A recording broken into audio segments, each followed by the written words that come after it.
Good morning everyone. Current affairs through MCQ की series में 12th of July के current affairs हम cover करने वाले हैं और इसको एमसीक्यू के थ्रू कवर करेंगे। This is brief introduction about me. My name is Prince Luthra, all India rank 577। और स्पेक्ट्रम सीरीज का लिंक आपको नीचे डिस्क्रिप्शन में मिल जाएगा, उसे आप ट्राई कर सकते हैं। जो मार्किंग स्कीम है वो सिंपली कुछ इस तरीके से है कि अगर अपर टू ब्रैकेट्स में आपके मार्क्स होते हैं तो उसे सेफ जोन माना जाता है, और नीचे के ब्रैकेट्स में अगर आपके मार्क्स हैं तो उसे डेंजर जोन माना जाता है। और आपको कोशिश ये करनी है कि डेंजर जोन से उठ के सेफ जोन में आना है अगर आपके मार्क्स नीचे के ब्रैकेट्स में आते हैं। चलिए फर्स्ट क्वेश्चन पे चलते हैं। पहला क्वेश्चन जो है प्रधानमंत्री आवास योजना को लेके अब पूछा गया। प्रधानमंत्री आवास योजना अर्बन जो है उसमें से कौन सी स्टेटमेंट करेक्ट है? पहली स्टेटमेंट कहती है affordable housing will be provided to the urban poor by 31 March 2025।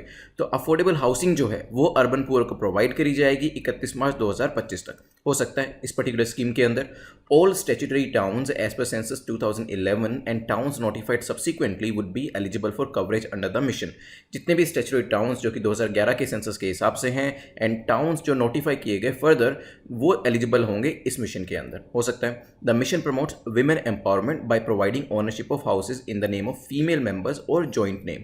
तो यहाँ पे जो ओनरशिप प्रोवाइड करी जाएगी वो या तो फीमेल को करी जाएगी या फिर जॉइंट अकाउंट में करी जाएगी। सोचिए क्या आंसर होगा, फिर इसको डिस्कस करते हैं।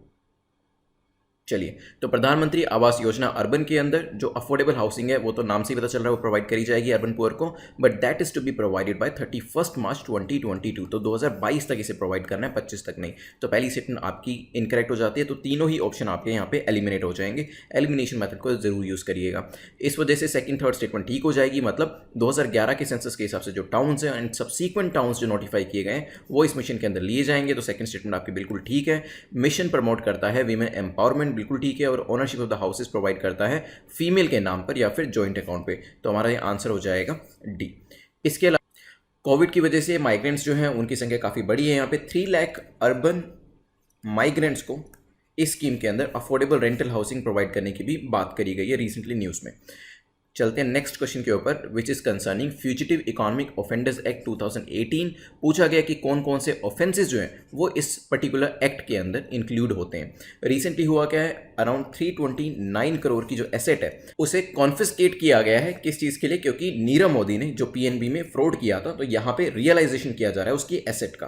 तो यहाँ पे इसी वजह से फ्यूजिटिव इकोनॉमिक ऑफेंडर्स एक्ट 2018 के बारे में डिस्कशन हुआ था। अब देखते हैं कि क्या काउंटरफीटिंग गवर्नमेंट स्टैम्प्स और करेंसीज क्या वो इसमें आता है? हो सकता है।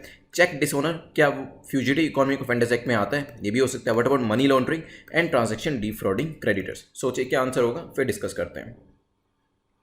चलिए, तो पहले देखते हैं काउंटरफीटिंग गवर्नमेंट स्टैम्प्स और करेंसी। यस, ये इसके अंदर आता है। तेलगी का जो केस है वो इसके लिए काफ़ी फेमस है क्योंकि स्टैम्प घोटाला उसने ही किया था। देन चेक डिसऑनर जो है वो भी इसी पर्टिकुलर एक्ट में आता है। अगर कोई मनी लॉन्ड्रिंग कर रहा है वो भी फ्यूजिटिव ऑफेंडर एक्ट के अंदर आता है। एंड ट्रांजैक्शन ऑफ डिफ्रॉडिंग क्रेडिटर्स, अगर अपने क्रेडिटर्स को कोई फ्रॉड करता है तो वो भी इसी के अंदर आता है। तो हमारा आंसर हो जाएगा डी, क्योंकि सारी ही स्टेटमेंट, सारी ही चीज़ें यहाँ पे इसके अंदर इंक्लूडेड है। चलते हैं नेक्स्ट क्वेश्चन के ऊपर। नेक्स्ट क्वेश्चन है विच of the south East Asian country has eliminated measles and rubella before 2023 deadline. देखिए, डब्ल्यूएचओ ने 2023 की डेडलाइन दी थी इन दोनों डिसीजेस को निकालने के लिए। अभी एक साउथ ईस्ट एशियन कंट्री, रहा दो ऐसी कंट्रीज है साउथ ईस्ट एशिया की जिन्होंने इस डिसीज को खत्म कर दिया है। तो कौन है इन चार ऑप्शन में से? चाइना है, श्रीलंका है, इंडिया है, पाकिस्तान है। सोचिए क्या आंसर होगा, फिर हम इसको डिस्कस करते हैं। चलिए, तो यहाँ पे ये प्रोग्राम था WHO SEAR, that is World Health Organization South East Asian region. तो यहाँ पे 2023 की जो डेडलाइन दी गई थी उससे पहले ही दो कंट्रीज, एक है Maldives and second one is Sri Lanka, इन दोनों ने रुबेला और मीजल्स को पहले ही निकाल दिया है पूरी डेडलाइन के आने से पहले ही। तो आंसर हमारा हो जाएगा बी।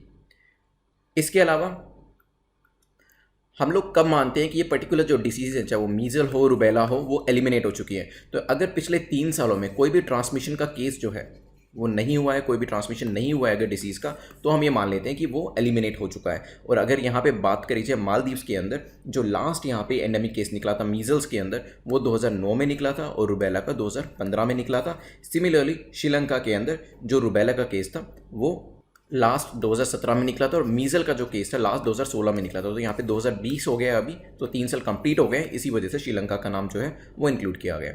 चलते हैं इसी से रिलेटेड एक और क्वेश्चन देखते हैं, which of the following statement is और आर करेक्ट। 3 स्टेटमेंट दे रखे हैं, वन बाय वन देखते हैं। पहली है measle is highly contagious viral disease, तो मीजल क्या है, एक वायरल डिसीज है और कंटेजियस इन नेचर है, मतलब फैलती है। Rubella is also called German measle, rubella को जर्मन मीजल भी कहा जाता है। Rubella infection in pregnant women may cause death, तो रुबेला का जो इन्फेक्शन होता है वो प्रेग्नेंट वुमेन के लिए एक डेथ का कोज हो सकता है। सोचिए क्या आंसर होगा, फिर डिस्कस करते हैं। चलिए, तो मीजल जो है हाईली कंटेजियस वायरल डिसीज है, तो यहाँ पे पहली स्टेटमेंट हमारी करेक्ट हो जाती है। रुबेला को जर्मन मीजल कहते हैं, ये स्टेटमेंट भी बिल्कुल ठीक है। और यहाँ पे प्रेग्नेंट वुमेन को दे आर मोस्ट वल्नरेबल, क्योंकि रुबेला इन्फेक्शन से डेथ भी इनकी हो सकती है, तो तीनों स्टेटमेंट ठीक हो जाती है यहाँ पे। अगर हम बात करें कि क्या वैक्सीन अवेलेबल है, जी हाँ, वैक्सीन इसके अंदर अवेलेबल हैं, जैसे कि एक MR वैक्सीन है इसके अंदर जिसको मीजल रुबेला वैक्सीन कहते हैं, एक MMR वैक्सीन है जिसे मीजल मम्स रुबेला कहते हैं, and then there is another one MMRV that is measle mumps rubella varicella. ये कॉम्बिनेशन में जो वैक्सीन है वो अवेलेबल है। चलते हैं नेक्स्ट क्वेश्चन के ऊपर, नेक्स्ट क्वेश्चन देख लेते हैं जो कि कच्चातीवू आइलैंड के बारे में है। पूछा गया which country India is involve in Katchatheevu island issue. काफ़ी पुराना इशू है ये, आई रिमेंबर जब मैं प्रिपरेशन कर रहा था तब भी इस आइलैंड के बारे में न्यूज़ के अंदर कुछ ना कुछ आता रहता था, तो अभी रिसेंटली भी ये आया है, क्या बैकग्राउंड है वो भी डिस्कस करेंगे। बट पहले ये आइलैंड का जो डिस्प्यूट है हमारा किसके साथ चल रहा है, क्या चाइना के साथ, इंडोनेशिया, पाकिस्तान, श्रीलंका। सोचिए क्या आंसर होगा।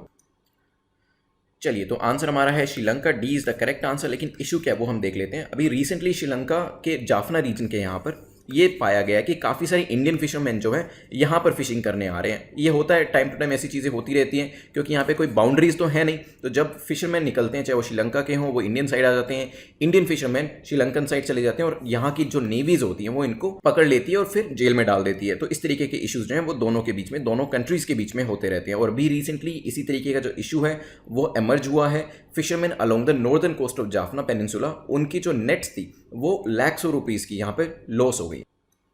लेकिन आपको बस ये पता होना चाहिए कच्चातीवू आइलैंड जो है वो श्रीलंका का पार्ट है, काफ़ी टाइम पहले इंडिया ने इसे दिया था। चलते हैं नेक्स्ट क्वेश्चन के ऊपर, विच इज क्वेश्चन नंबर 6, जो कि दहींग पटकाई वाइल्ड लाइफ सेंचुरी के बारे में पूछ रहा है कि दहींग पटकाई वाइल्ड लाइफ सेंचुरी जो है ये कहाँ पे लोकेट करती है। अभी इसके अब जो पूरा इशू है वो भी हम डिस्कस करेंगे, बट पहले आप लोकेशन बताइएगा, क्या ये नागालैंड में है, आसाम में है, अरुणाचल प्रदेश या फिर मणिपुर के अंदर है, कहाँ पे ये Dehing Patkai wild life sanctuary locate करती है। चलिए, तो यहाँ पे असम गवर्नमेंट ने एक डिसीजन लिया है और कहा है कि जो आपकी दहींग पटकई वाइल्ड लाइफ सेंचुरी है हम इसको एक नेशनल पार्क में कन्वर्ट करने जा रहे हैं। अब आपको इसकी वजह से ये भी पता होना चाहिए कि सेंचुरी और नेशनल पार्क में डिफरेंस क्या होता है, क्योंकि अभी रिसेंटली ये ट्रांसमिशन जो है वो किया जाएगा असम गवर्नमेंट के द्वारा। तो आंसर तो हो गया बी, लेकिन कमेंट सेक्शन में आप मुझे बताइएगा कि जो सेंचुरी है और नेशनल पार्क में डिफरेंस क्या होता है। कोई ना कोई डिफरेंस होगा तभी डेफिनेटली असम गवर्नमेंट जो है वो इस पर्टिकुलर सेंचुरी को नेशनल पार्क में कन्वर्ट करने की बात कर रही है। लोकेशन में एक बार आपको दिखा देता हूँ, तो ये आपका तिनसुकिया डिस्ट्रिक्ट जो है यहीं पे इसके आसपास पड़ता है, दहींग पटकाई का ये रीजन है, ध्यान रखिएगा इसको। चलते हैं नेक्स्ट क्वेश्चन के ऊपर, विच इज क्वेश्चन नंबर 7।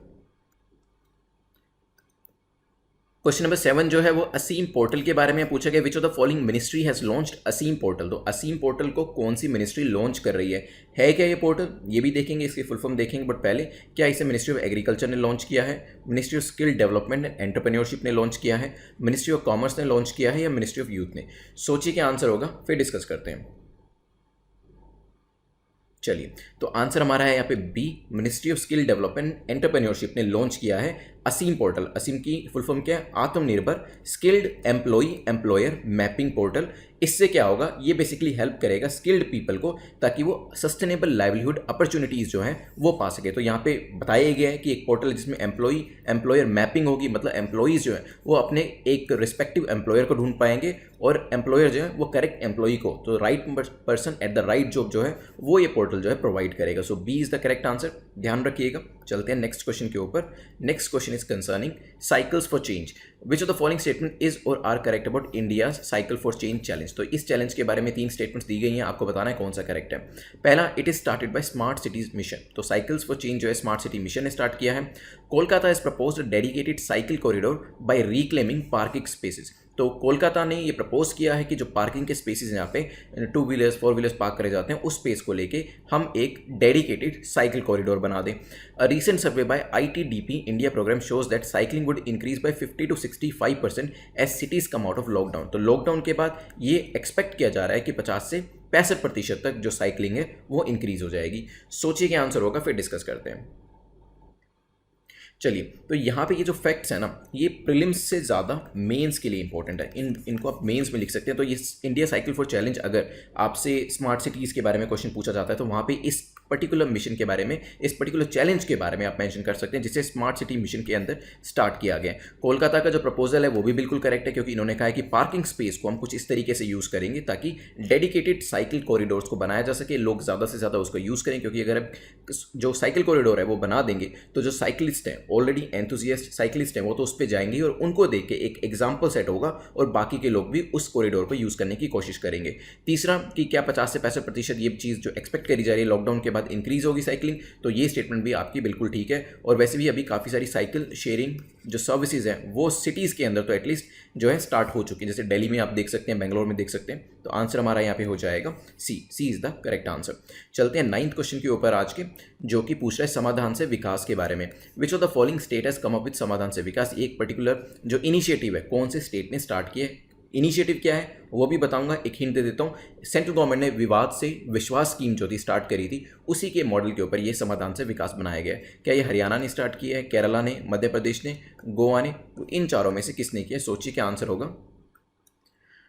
चलिए, तो हरियाणा गवर्नमेंट ने बेसिकली काफ़ी सारे जो रियल एस्टेट प्लेयर्स हैं उनके लिए स्कीम स्टार्ट करी है, क्योंकि काफ़ी सारे ऐसे रियल एस्टेट जाइंट्स हैं जिन्होंने अभी तक EDC that is external development charges और IDC इंफ्रास्ट्रक्चर डेवलपमेंट चार्जेस जो कि हरियाणा गवर्नमेंट के देने हैं वो अब तक नहीं दिए हैं। हज़ारों करोड़ रुपए ऐसा है जो कि हरियाणा गवर्नमेंट को वो ड्यू है, लेकिन रियल एस्टेट जो प्लेयर्स हैं यहाँ पर वो ये पैसा नहीं दे रहे हैं। तो उनके लिए समाधान से विकास एक स्कीम स्टार्ट करी गई है जो कि हमारी विवाद से विश्वास स्कीम तक है। इसके अंदर भी जो हज़ारों करोड़ रुपए EDC और IDC के तौर पे real estate builders and developers को देने थे गवर्नमेंट को, वो उसको देने में डिफ़ॉल्ट कर रहे हैं। तो वहाँ पर ये रीशेड्यूलमेंट पॉलिसी जो है वो स्टार्ट करी गई है कि आप आने वाले टाइम में इसे पे कर दें। तो यहाँ पे हमारा आंसर था हरियाणा। चलते हैं नेक्स्ट क्वेश्चन के ऊपर, जो कि ओपन स्काई अग्रीमेंट के बारे में है, क्योंकि अभी रिसेंटली इसको लेके एक आर्टिकल था। तो यहाँ पे पूछा गया which of the following countries India has open sky agreement. India का ओपन स्काई अग्रीमेंट इन चारों कंट्रीज में से किसके साथ है? क्या ग्रीस के साथ है, USA के साथ है, फिनलैंड, कनाडा? सोचिए क्या आंसर होगा, फिर न्यूज़ को भी हम देखेंगे। चलिए, तो अभी recently UAE United Arab Emirates ने इंटरेस्ट दिखाया है इंडिया के साथ एक ओपन स्काई अग्रीमेंट करने का।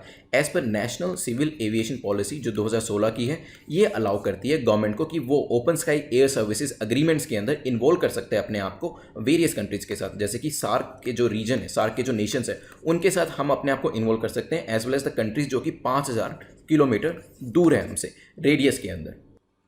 तो अगर इंडिया यहाँ पर है तो 5000 किलोमीटर रेडियस के बाहर की बियॉन्ड की जो कंट्रीज हैं उनके साथ भी हम इस तरीके के अग्रीमेंट में इन्वॉल्व हो सकते हैं। अब बात करते हैं कि कौन कौन सी कंट्रीज़ के साथ हमने ये जो अग्रीमेंट है वो साइन किया हुआ है। तो ग्रीस उसमें से डेफिनेटली एक है, USA भी उसमें से एक है, फिनलैंड भी उसमें से एक है, लेकिन Canada is not one of them.